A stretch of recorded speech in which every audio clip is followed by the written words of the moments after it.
आप लोगों को भी लगता होगा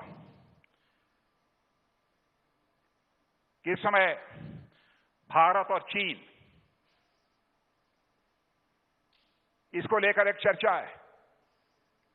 कांग्रेस के लोग हम लोगों के ऊपर लगातार तीर पर तीर चलाए जा रहे हैं। बहनों भाइयों, भारत चीन को सीमा को लेकर एक विवाद का सिलसिला लंबे समय से चला आ रहा है। हम चाहते हैं कि यह सीमा का विवाद जल्दी से जल्दी सुलझना चाहिए।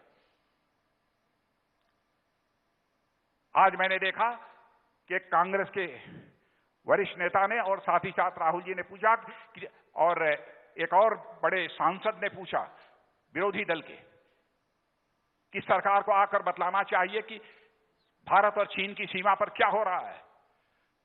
मैं देश का रक्षा मंत्री होने के नाते मैं कहना चाहता हूं, जो कुछ भी कहना होगा भारत की संसद में खड़े होकर मैं साफ साफ कहूंगा, दो टूक कहूंगा, इस देश की जनता को गुमराह नहीं करूंगा। इस समय भारत और चीन दोनों के बीच मिलिट्री लेवल पर भी बातचीत चल रही है और डिप्लोमेटिक बातचीत भी चल रही है। अभी 6 तारीख को जो बातचीत हुई है, बातचीत काफी पॉजिटिव रही है, काफी सकारात्मक रही है।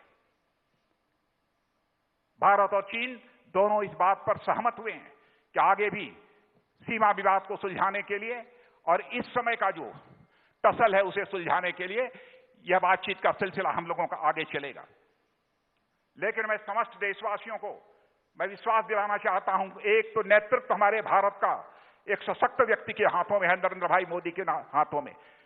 मैं आपको यकीन दिलाना चाहता हूं बहनों भाइयों, हम लोग किसी भी सूरत में भारत के सम्मान और स्वाभिमान पर चोट नहीं पहुंचने देंगे। समस्त देशवासियों को इस वर्चुअल रैली के माध्यम से मैं विश्वास दिलाना चाहता हूं।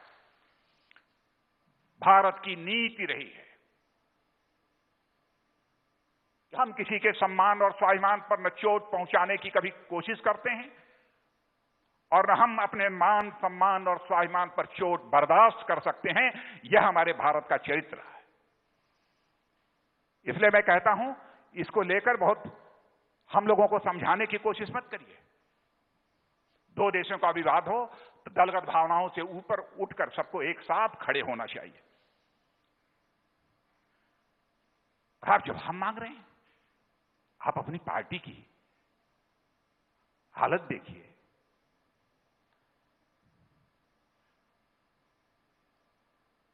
बहन भाइयों, मैं तो एक गालिब का शेर वगैरह कुछ पढ़कर उन्होंने कुछ कहा है। मैं यहां पर मैं कहना चाहूंगा, मैं उसका जवाब देना चाहूंगा, राहुल जी, हाथ में दर्द हो तो दवा कीजिए। यदि हाथ ही जब दर्द हो तो क्या कीजिए? हाथ में दर्द हो तो दवा कीजिए, यदि हाथ ही जब दर्द हो तो क्या कीजिए? क्या कहेंगे? हमारे देश की सेना शौर्य और पराक्रम पर विश्वास होना चाहिए। इस प्रकार की बातें नहीं की जानी चाहिए।